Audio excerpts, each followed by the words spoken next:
Hi, thanks for clicking on this video.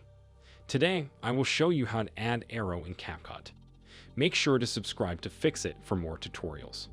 So the first step is to open Capcut. Once you are in Capcut, you are going to import your media. It can be a video or a picture.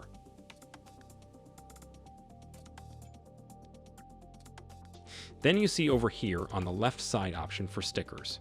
Click on it. It will pop up all the stickers in Capcut library, but we only need to add arrows right now.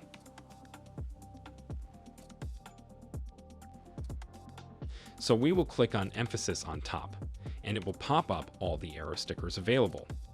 From here you can select any one of your preference. And just like that, you can add an arrow to your videos or pictures in Capcut. If this tutorial helped you today, make sure to subscribe to fix it. Leave a comment below on what you want to see next.